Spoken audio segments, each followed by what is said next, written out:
Hi, I'm back. I think that I'm not sure. I just literally said it was paused and didn't reconnect. So let's finish up this conversation. Send me those questions. I'm here. I'm feeling good. My stew is coming along nicely. My rice has boiled nicely, so I'm gonna deal with that another time. Um, and then I have.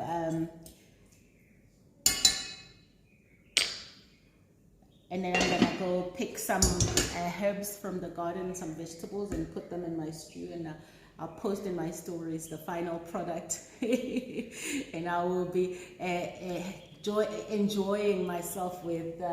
I don't know. Let me see what I'm gonna have it with today. Any of these will do. Let's see. Any of these will do. Maybe I'll do.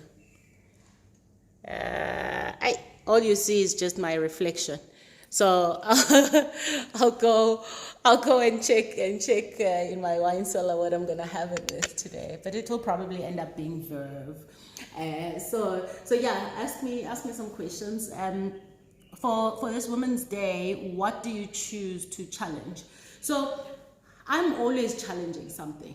I'm always challenging societal norms. I'm always challenging being told we can and can't do certain things. I'm always asking that we challenge our family structures, how we're raising our children, girl children, boy children. I'm always asking that we challenge the workplace norms. Why are women still getting underpaid? We must challenge why women are constantly not still taking up the top posts. What is it about our environment that keeps leading them to believe they do not deserve it? I keep challenging this notion that you cannot have it all. I really believe you can. I have it all. I've just chosen what my all is. And I have absolutely no issues with my life. I've worked to be where I am. I have no regrets about my life. I don't have a scenario where I'm like, oh, I wish. No, whatever I wish for, I do it. And I'm a woman. So, you know, I can be a great mom, I'm a great wife. I think I'm a great wife. He tells me so.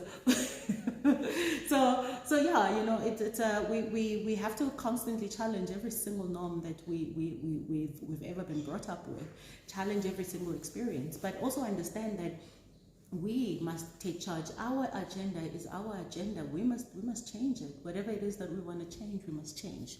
Let me get some questions.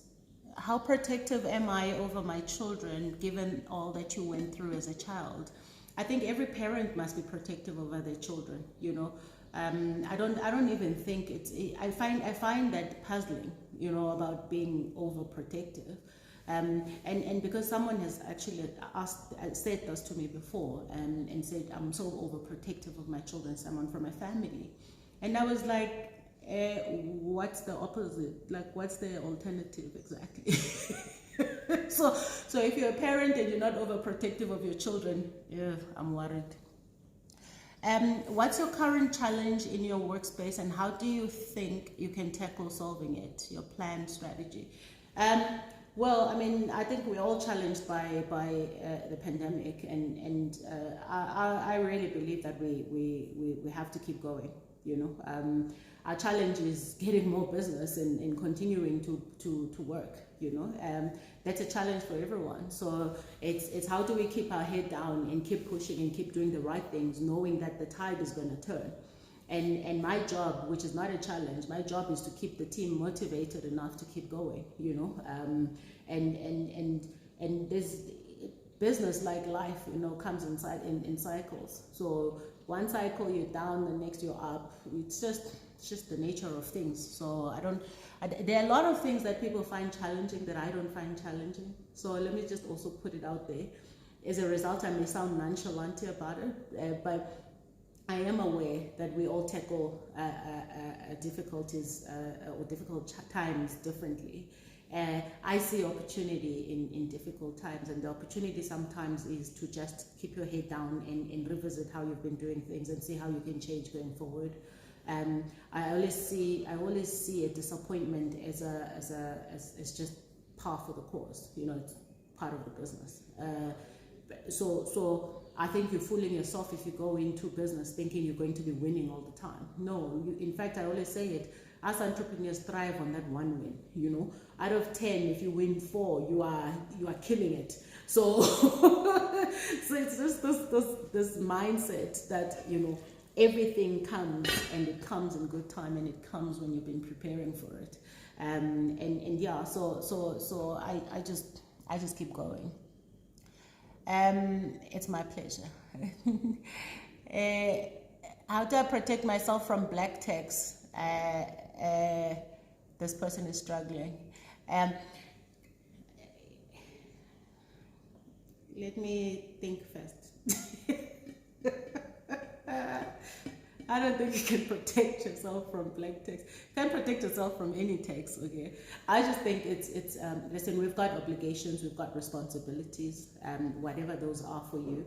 I've actually covered this at length in all of my sessions, and one thing I will say about it is, whatever you do for others must never feel like a chore, must never be at your disadvantage, must never to jeopardize your own standing as well as your children's.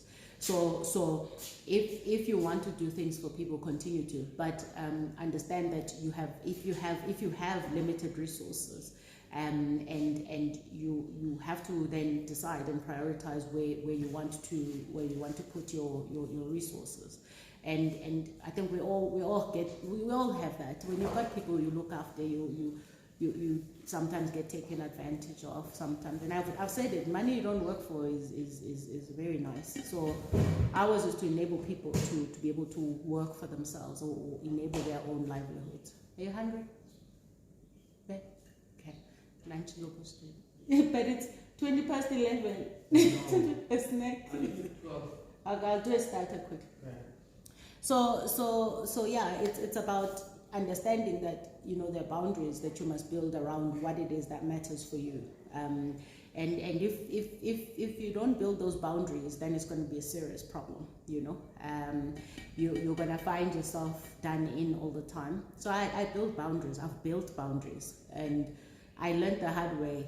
I used to be all out, and then you start realizing, no, man, I'm the one that's working hard here. Everyone else is just enjoying. So you just must build those boundaries, you know.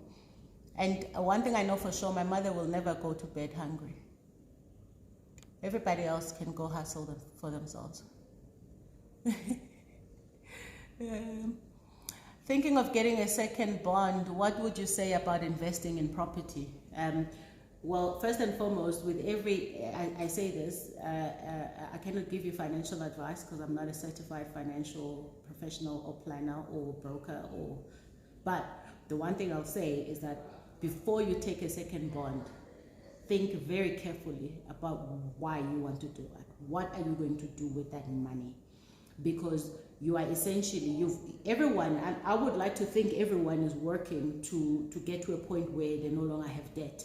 So you have a home or a property that you've bonded, you've got a mortgage on it, you are probably well on your way to paying it off, and you probably put in a deposit or you didn't. Let's just say you were well on your way to paying it off.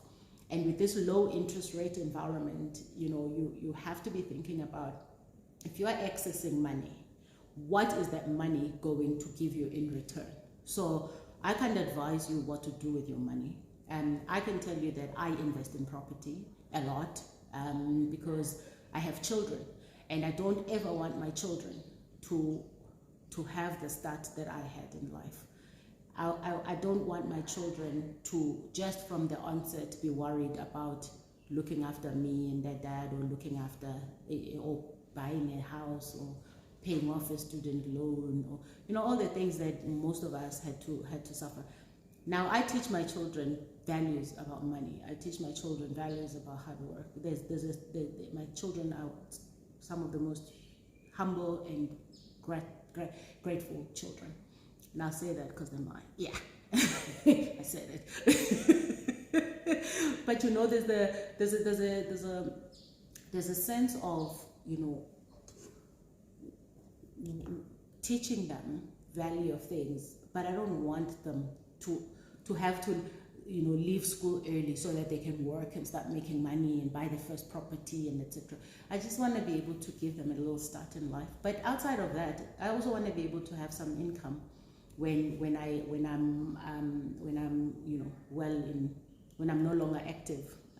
So that for me is the reason why we actually invest in property. And I'm going to walk with you, since I'm going to get some edamame beans and make that for hubby who's feeling snackish. so yeah, I was the question. Let me see what this is. Just give me a moment. You should do a recipe book called Amanda Best Sundays. Listen, I cook a lot, actually, like a lot. But the one thing I don't, I've only just started, to show a little bit of, you see, this is what I'm making for hubby. Great snack, very healthy. So I've started posting sometimes what I've made.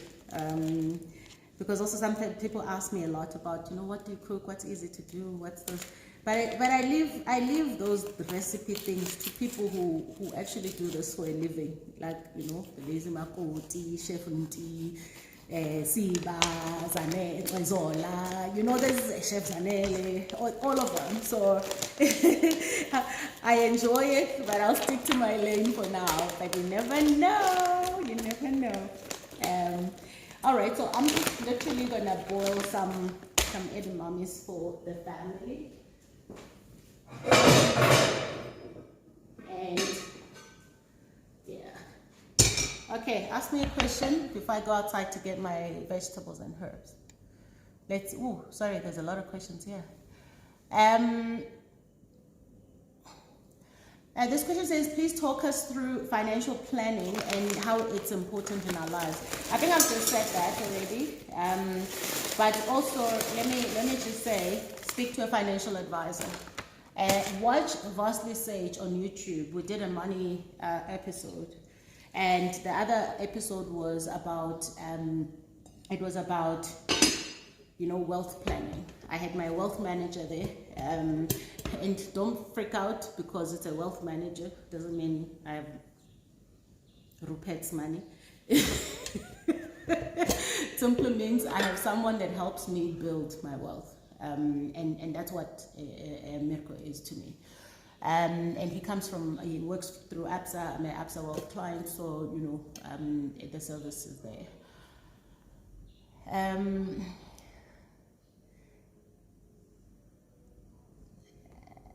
Okay, let me take another question. Can we have permission to feature your book in them? Just send me a message, love. You're not going to get the answer here.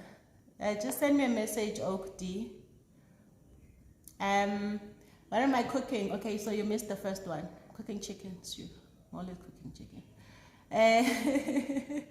I've already answered, Kathy, your question about how do I balance between demanding career, family expectations, and emotional balance. But let me address the emotional balance part, because that for me is very important. I cannot be anything great to anyone if I'm not okay. So I cannot give what I don't have. It's simple. And that means I have to really focus on my well-being. I mean, yesterday morning I woke up 8 o'clock, I went to a spa, 2-hour massage, and I do that almost weekly or bi-weekly, and just to go for a walk, just to be with myself. So it's not, you don't have to be doing big things to get your emotional balance right or your emotional wellness right. You just have to acknowledge that you exist and that you're not a machine, you're not a robot, that some days you don't want to do this thing. Some days you just want to sit and do nothing. I do that. And I do things that I enjoy. I spend time with people that I enjoy, that I love. I conversate with people that I enjoy. I don't waste my time with things I don't enjoy. So that's how I do it.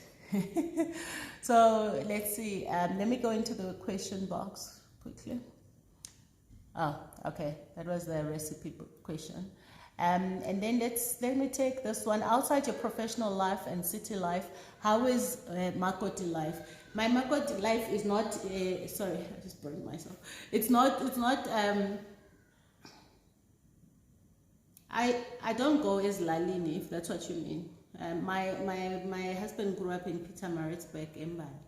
So, and we go home every now and then, but we haven't obviously for a while. But I've got the most amazing mom-in-law. She's just amazing. She's 81.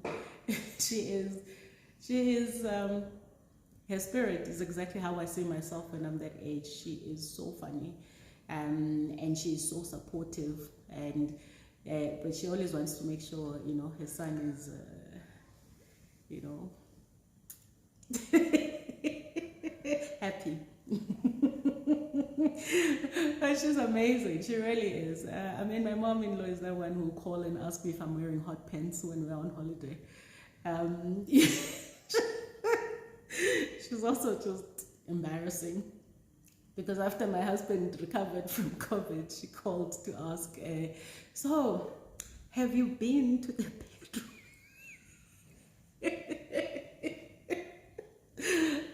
I love her to bits. She's such a blessing to me. And my mom-in-law never treats me like I'm a Makoti. She treats me like I'm one of her children. And she always says that publicly, declares it. And she makes me feel that way. And honestly, I really am fortunate. Honestly, it's a relationship I really treasure. And her and I share so much together. We talk about so much. She talks to me about her struggles. You know, she always says, you know, you and I are the guests in the Stambuza home, so we have to, you know, stay connected. And but she's just an absolutely wonderful human being, really strong and highly spiritual. So I'm very blessed. I'm really blessed. Yeah, I know my mom-in-law is spicy, guys. Blazehurst, I'm curious, is that a TV screen behind you? Is it for deco or you watch from there? Let me show you something.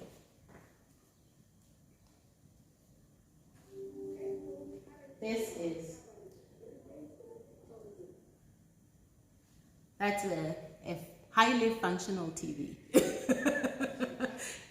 Beautiful TV, because I love, actually, I switched it off because I was doing this live. I will love watching sport when I'm cooking, and so I have TVs everywhere in this house, but you'll never see them because they're kind of like concealed, like they're not blue in your face.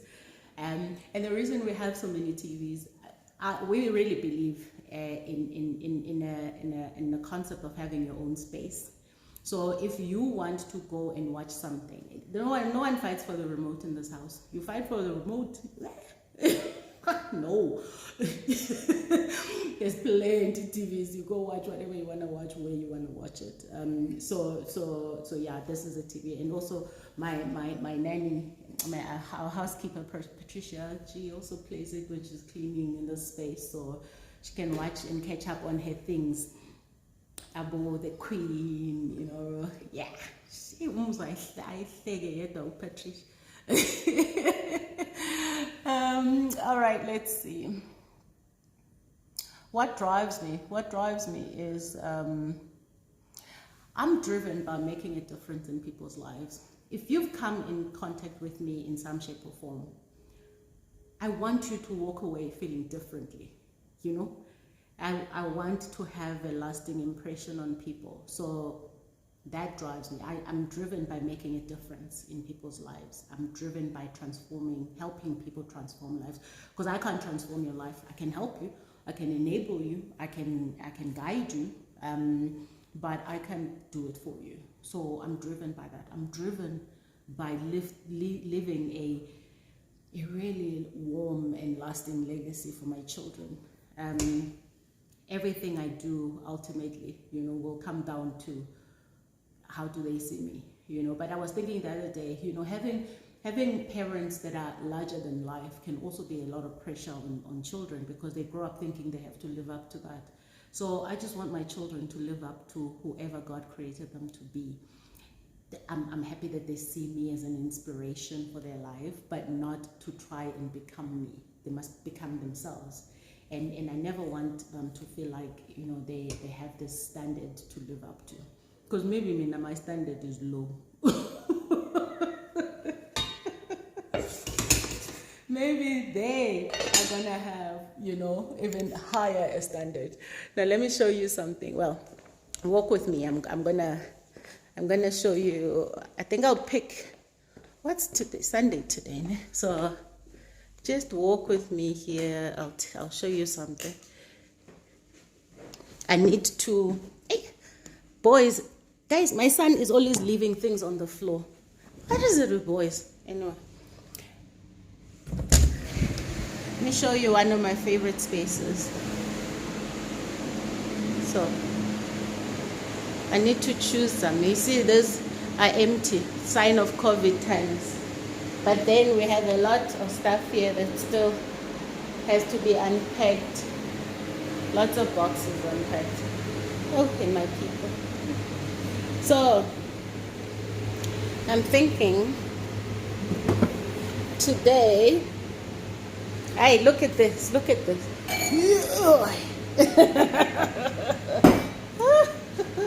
I have a whole magnum. Or maybe we'll pick a nice, good wine. Like, this is one of my favorite wines. So anyway,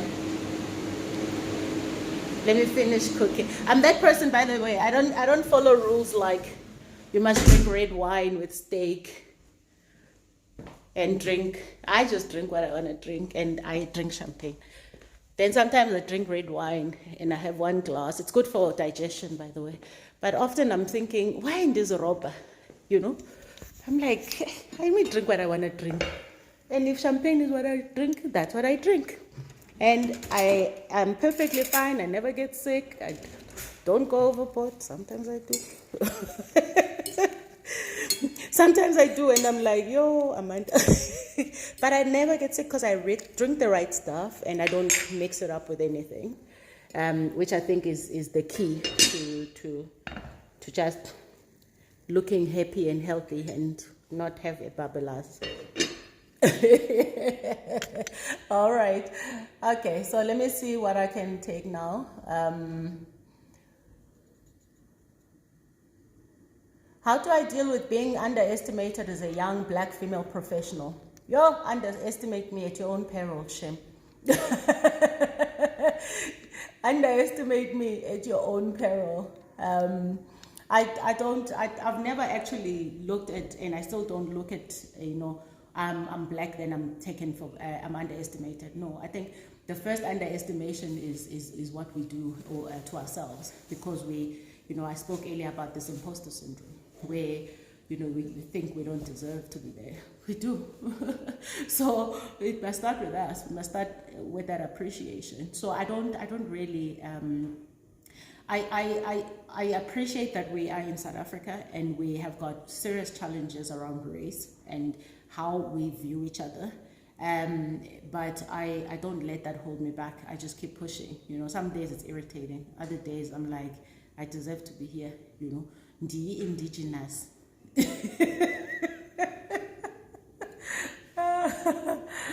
All right, let's see.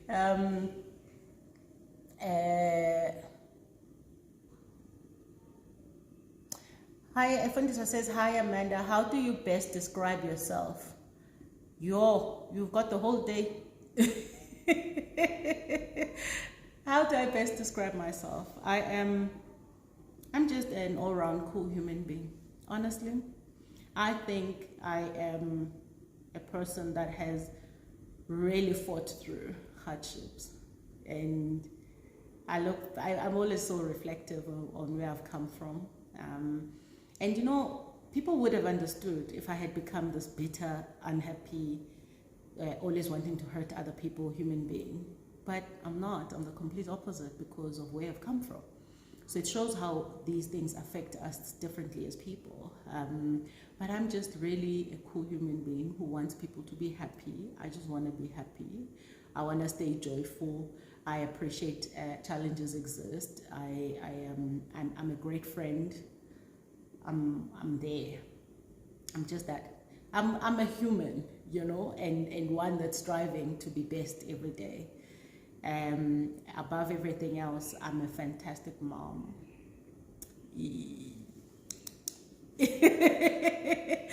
Because they tell me so. And I think I'm doing well in this bedroom business too.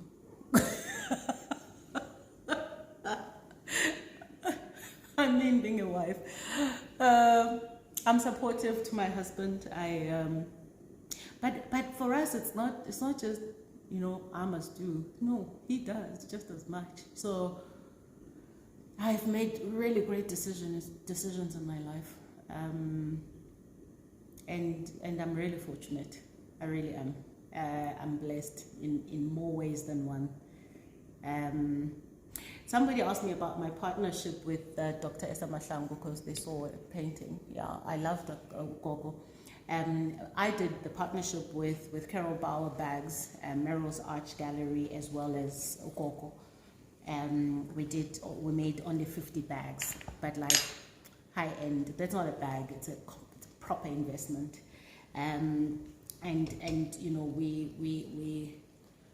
it was really such a privilege to honor a living legend, because, you know, and somebody asked me about arts earlier. You know, for me it's a no-brainer.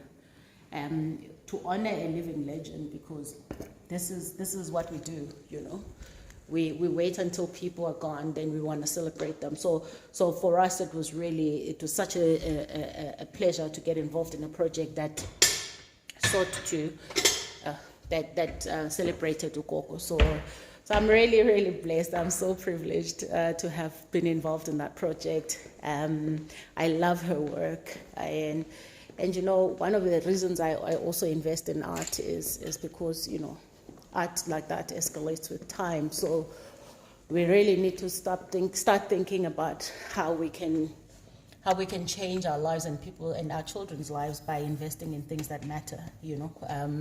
So yeah, it's that's my partnership with Gogo, and she's such a wonderful human being. Honestly, I don't know how I got so lucky, and I thank Carol for just remotely mentioning the project to me, because I literally was like, I'm getting involved, no matter what. So yeah, that's my story with that. So let's see. Okay, is there another question? Let's see. When are you hosting an Amanda mentorship seminar? How, guys? I already do. Kathy, I already do. All right, let's see.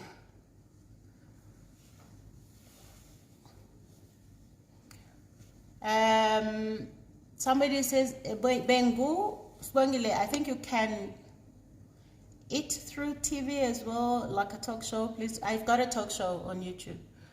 People from TV are talking to me, but I'm not talking yet.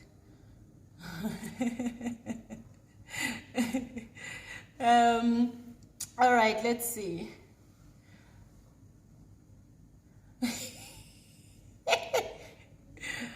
All right, okay, so hey Amanda, you did not show us your bedrooms on Top Billing. I was looking forward to see your bed. You can watch the insider essay. I did that. But I'm not going to show you all corners of my life. I just have a little, like, privacy. Yeah, no, insider essay I did show a bit of my bedroom life. Because I wanted you people to know where I rest. All right. I appreciate all your wonderful comments. What did I say? Oh no, hubby's neck is perfectly fine. And hubby is a chilled human being. You know, when he feels really hungry, he'll come here and get it. So let me get this. Give me a question. Let's see. You are my aha. Since I came across you, I call it stumbling because it was sheer coincidence. I've had so many moments of enlightenment and self-reflection. have made great decisions. Wonderful. I'm so glad to hear that. Thank you. It's okay. I can always leave you people and then go make sure my husband has his starter. But you know, Habibu can come here and get his starter. So don't worry about him. He'll be fine. Even if he was very, very hungry. Oh, by the way, these are the edamame beans. Literally just boil them for 3 minutes. I actually finished boiling them a long time ago. And then I just serve them with black pepper and a touch of salt and a little bit of lemon juice. Then God is happy. That's what they look like. But you don't want them to be overcooked. You still want them to be nicely al dente. And by the way, I don't cook without black pepper, just so you know. Yeah. But I also, I'm that person. I do tend to be very extra. I use all variations of black pepper. So, like soft, coarse. Yeah, I'm that person. Okay, guys, let me see one more question. Nana? Aza? Can you give this to Dad? If you can just add a little lemon juice and let me put a touch of soliti. Okay, so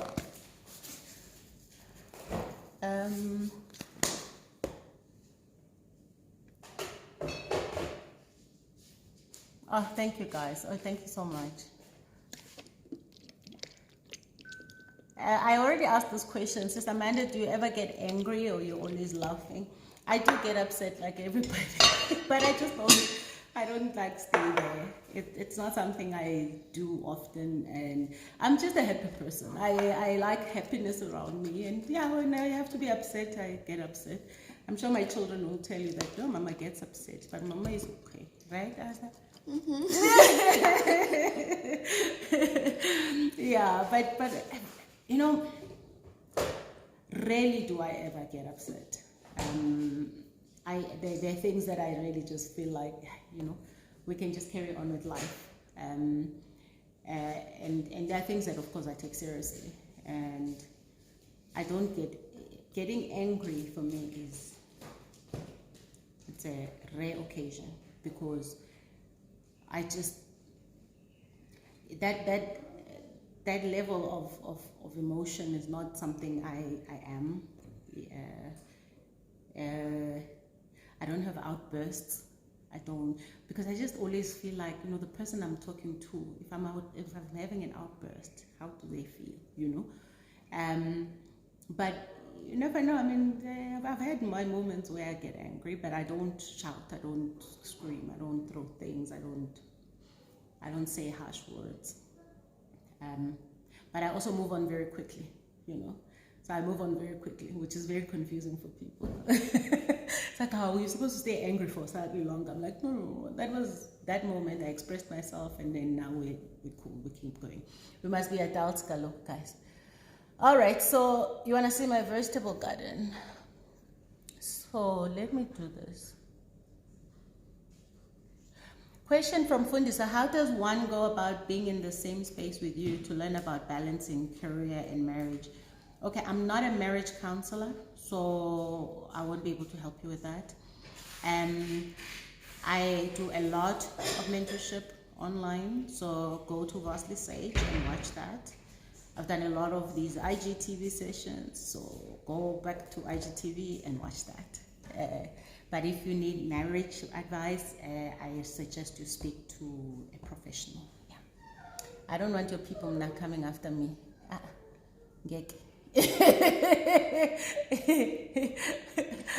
All right, so what am I gonna go now do? I'm gonna go pick some herbs and some vegetables from the garden. Let's see. Okay, question. Let's see. There's a question. I already spoke to you about financial planning.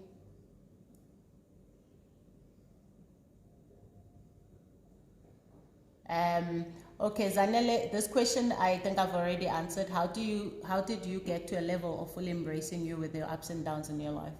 I think I already said that. Watch the first session, but also just buy Baked in Pain. And how do you remain authentic to self and staying humble with everything you are blessed with? Well, I'll answer that question because first of all, everything I'm blessed with didn't just land on my lap, so I worked for it. So I have a full appreciation of what it takes. But I also have a great grasp and understanding that I am blessed to have been able to get the opportunities that I got to be able to work and get to where I am. So, but I also think I'm one of those people who have the fortune of having come from difficulty and poverty to being able to have the resources that I have. So I think I'm well placed to converse on both these. But I'm not the only one. There's a lot of people who have, but unfortunately not a lot of people like to talk about, where they've come from, the depth of it. They like to talk about it because it's become a social status to say I was poor and now I'm not. But then what? It's the depth of what you've gone through that people will connect with. And I think it's if we're going to be helping people and not lose hope, we must portray those stories with the authenticity and depth that they deserve, and not just use them to add culture to our lives. Poverty is not something to be laughed at or used in that way. Again, I'm not telling anyone what to do, but I'm just saying I respect where I've come from. I respect what I've had to do to get where I am, and I don't. It will never change me because I did the hard work. I did the inner work. I understand who I am. In fact, every time I achieve something great, I'm constantly I go back to the place of, wow, God, this is humbling, And I always feel like God has chosen me for this life. So it doesn't feel like this is, in as much as, I've made the decisions, I've worked the hardest, I've done all of these things. There are a lot of people who do that and still get nowhere.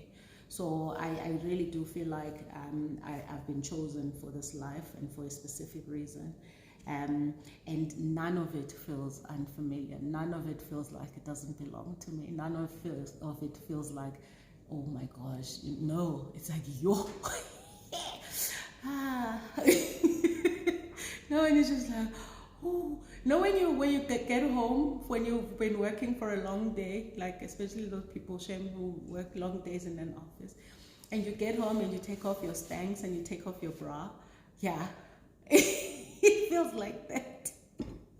When everything just hangs there.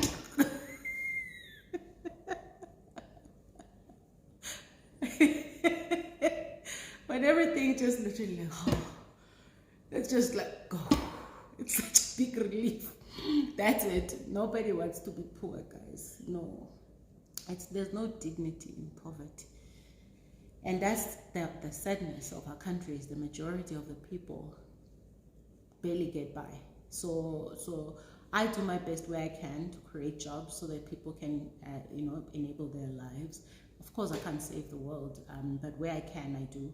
And I already have a lot that I do. So, people who ask me, and I get asked all the time for all sorts of things. Some I respond to, some I just don't, because some of the asks are just ridiculous. And you don't know me, guys, So I don't think it's okay to just feel it's fine to just ask me for some of these random things people ask me for. The fact that I'm accessible and I enjoy connecting and engaging with people doesn't suddenly mean, there isn't a boundary. And I do a lot of my own personal projects, so I can't be pouring money into things that I don't even get or even know.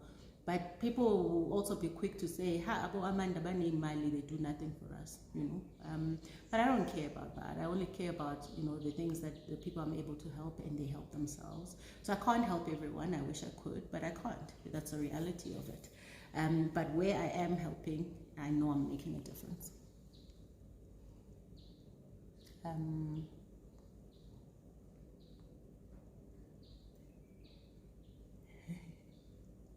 Thank you, guys. All right, let me see what's the other question. How is my grapevine doing in Paris? Am I still part of Verve? My vine at Verve in a place called Grasse in France will always be there. Will always be there, and that's the beauty of the relationship I have with them.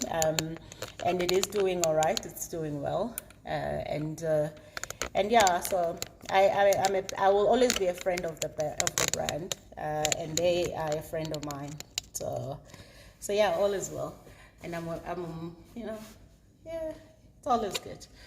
And you'll see more of my partnership with them. All right, let's see. Yeah, that's a snack. He's still gonna eat lunch. Adam, mommy, is just to wait until I finish with you, and yeah, no, we are healthy eating people. All right, guys, let me see.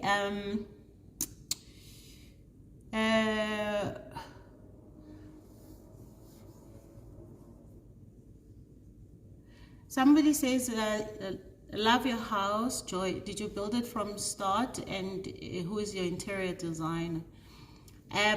We didn't build it from start. We bought a very old house. It was so frighteningly old and ugly. My husband refused to buy it. But eventually he came around, and we renovated it ever since we moved in. It probably took us a good 10 years to get this house to what you see today. It drained every single cent we had. Oh man, fun times. We talk about that a lot and we laugh. And I would say to my husband, at least our money is right here. We can touch it. It's tangible. It's not like we went and blew it and there's no tangible outcome, because we all work really hard, and every cent must go a long way. You want to see it. You want to see. There's no longer just luxury of money being blown. So yeah, it took us a long time, but we first had to live in it and get a sense of what our family life is, and then start working on it. We still had like a different style before. We had like French style. We loved country. We love countryside. I think we'll always be countryside people at heart, because I came from rural Transkei. He came from Mbali, Natal. So we wanted that country feel, but then we grew to appreciate what our actual style was, and you evolve as a person. So we evolved. I did all the interior myself. Every single bit you see here, I did myself. And I've had great suppliers of furniture. I've used Donald Numalo to supply me some things, Studio 19 to supply me some things. So I go and buy where something is our style, but how I put it together is then us. The interior, we designed it ourselves, my husband and I. Our architect did the drawings of the layout of the house, but the actual design of the interiors and the outdoor spaces and how they should look, how they should feel, we did that by ourselves. And we often didn't have a plan. We actually didn't have any plan. We just did it. We just talked about it. And that's the thing with me and my husband. Someone would be like, you know what? I have this crazy idea. We should just move that wall and move it. And then it's like, it's a great idea. And then we do it. So there isn't some big science to it. And we used money from our salaries every month. There'll be months where we don't build because we don't have money. And I love vacations. So there'll be months where I'm like, I want a vacation. And then we stopped there. We lived in this house when we were renovating it. It was a nightmare. And only once did we actually mentally struggle, and that was the day we had decided to move the kitchen. The kitchen used to be in that corner side of the house. We decided to move it to be the center of the home. And what we didn't count on was the fact that we also had to move the gas pipes, the plumbing pipes for the fridges, and for the fridges we had to move, they had to cut through everything that was here. And we walked in from work once, and you know that soft dust that's like powder? It was everywhere. We literally just couldn't even come into the house, so we went back and just stayed somewhere else. But that was the only time. The other times we slept on the floor. We took one room that wasn't being done, and we'd sleep there. My husband slept on the couch for a long time. I slept on a mattress with the kids. We also had we didn't have a kitchen for a better part of 3-4 months. So we literally just cooked from this tiny little hanging stove. It was a lot. So that's why we get to enjoy it so much now. We don't even go anywhere much because that's what we've had to put in, you know. And that's the thing with renovations. And I understand it when they say, you know, couples really go through tough times and they break up during these kinds of projects. Again, I just think we're fortunate that we chose each other and we've got such alignment of vision. And we just enjoy, we enjoy doing this. You know, we enjoy doing up interiors. We enjoy doing up our home.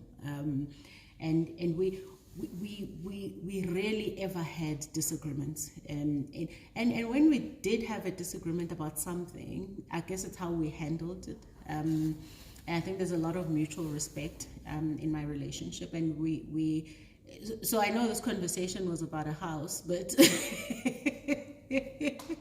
this is what has made it work, you know. And my gosh, are we loving our home? We are enjoying it every day, which is like, wow. I guess when you've been broke for 10 years, you're like, yo, Jesus, it was hard, guys. But we kept going because we also told ourselves we didn't want to borrow from the bank, you know, because then you're just adding more debt and more stress. And we took our time.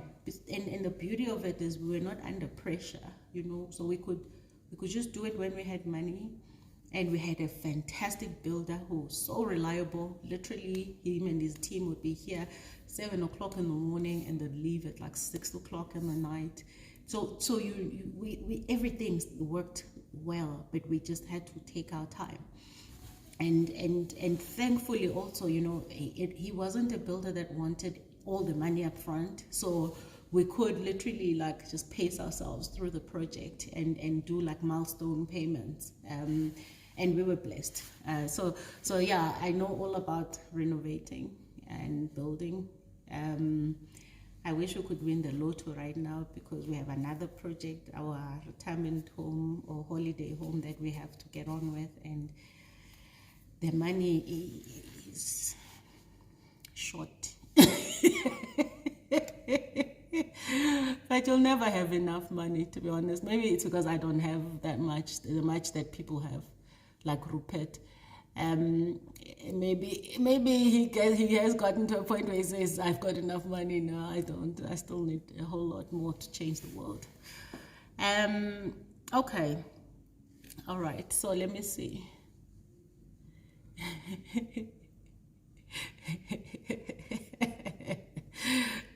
Guys, thank you for your comments. What did I say? Okay, so actually, people want to go to the garden. I'm charging my phone as well because I've been talking for so long, it's dying. So how do you manage social media at home, being on the phone, knowing when to stop and have family time? I just think that, you know, I don't understand why that's even an issue, because you need to know what's important and when it's important. You know, in my home, everybody has their space, you know, and they do what they want, but we are very close as a family. We eat together, we chat together, we laugh together, but we also allow ourselves our own space. So if all you do at night is on social media and you're not with your family, I don't know, you have a serious problem.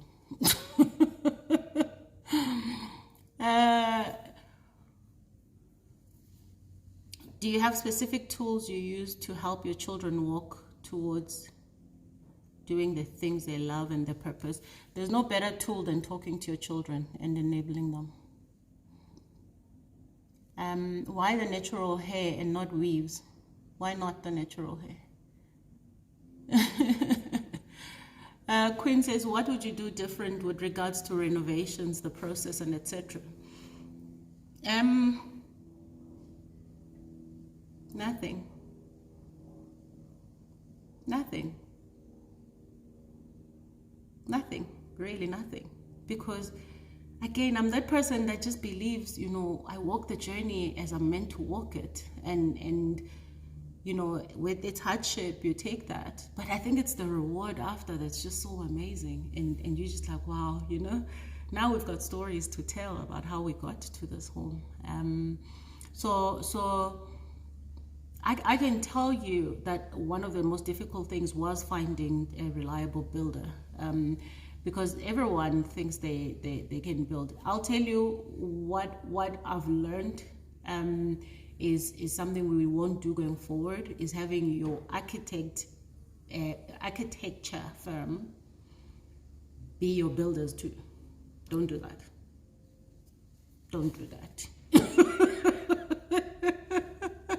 So I wouldn't do anything differently, but going forward, we took the lesson that rather keep people to what their core is, their core expertise.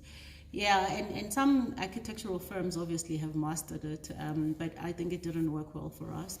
So we ended up just, we tried to muddy the picture early on. But I mean, our architect was amazing, and he's helping us with the other project. He's done the design work for that, the plans and all that. So, but I think when you mix the two, you are mudding up roles, because now someone is marking their own homework. Don't do that. Thank you. No, when I cook on Sunday lunch, I only cook once, and that gets eaten for dinner, and then I have it as leftovers on Monday morning too, because if it's chicken, baby, I'm eating it. And then let's see. Okay, I think I'm gonna end this here and walk. You wanna see my garden? I'll show you a little bit, but my phone's gonna die now. Let's see. I know it's gonna die a slow and painful death. It only has 2% charge, so maybe not. But many of you have seen my garden before, so there's nothing more to show you there.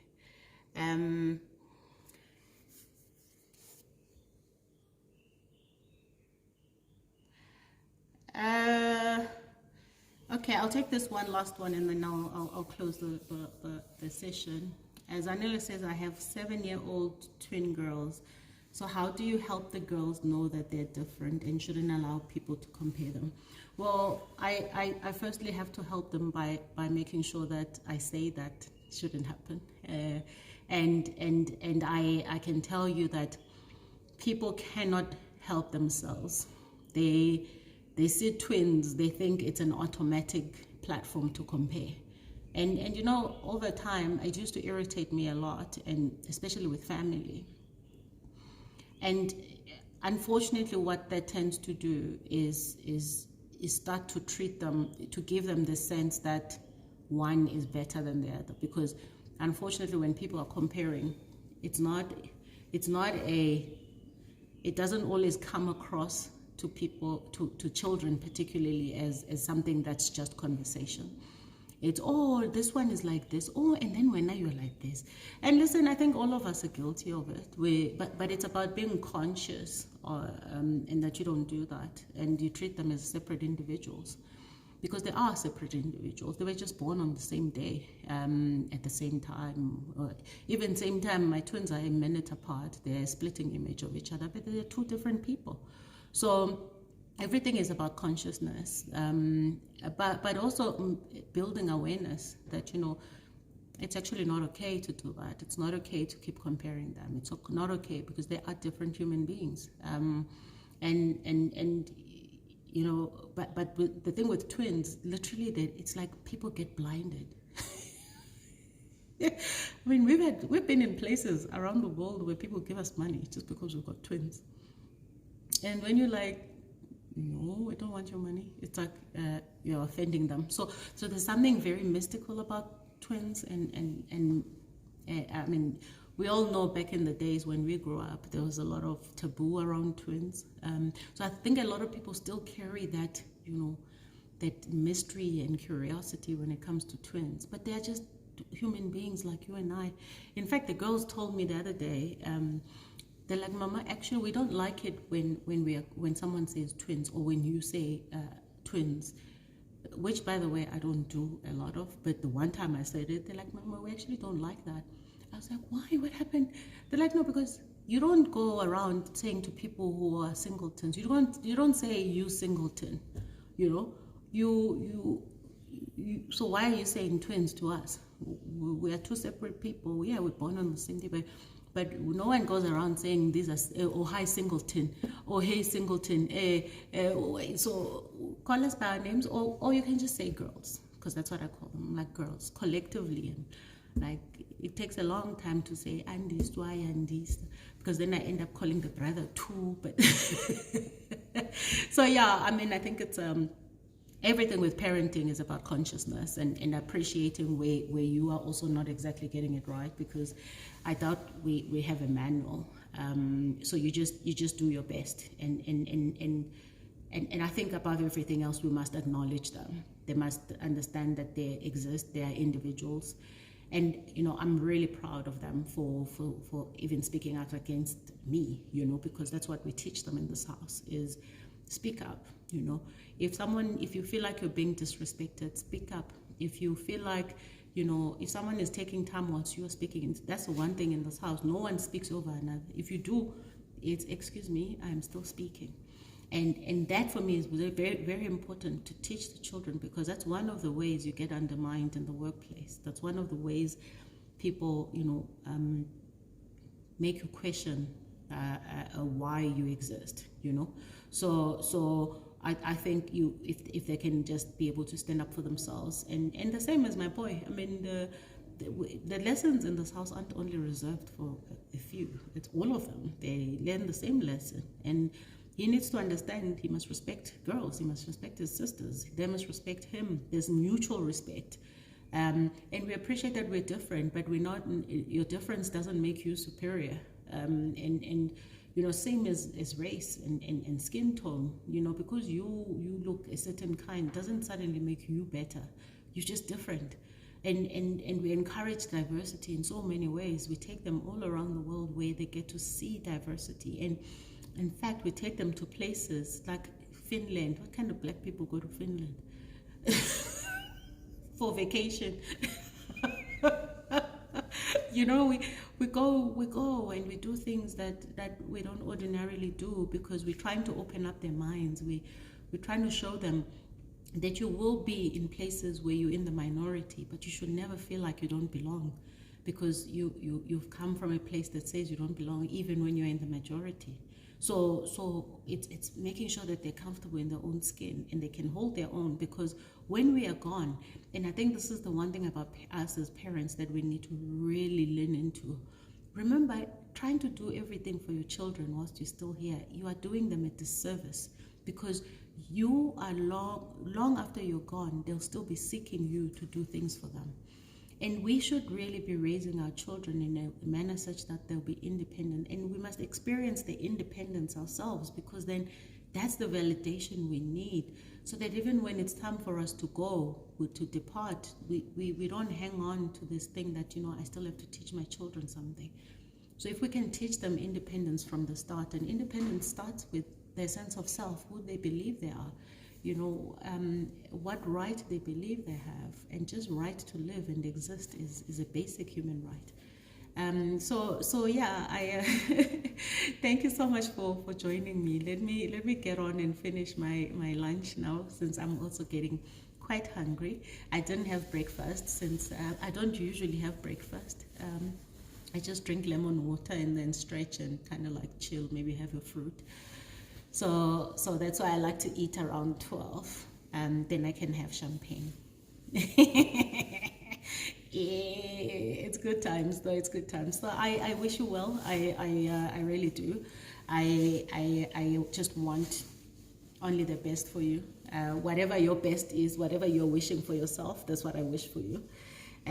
But don't just wish for it. Just go ahead and make it happen. You know, work hard, and know that whatever it is that you set your mind on, and just be strategic though about what you are setting your mind on, because what you is waste of energy. You know, so please go ahead and just enjoy your lives to the full potential, like as it make your life full, because tomorrow you may be gone. So what will you say you've done? So I wish you nothing but the very best. I send you absolutely nothing but abundance of God's love, and thank you for joining me. It's really been a pleasure. Thank you so much. Bye guys.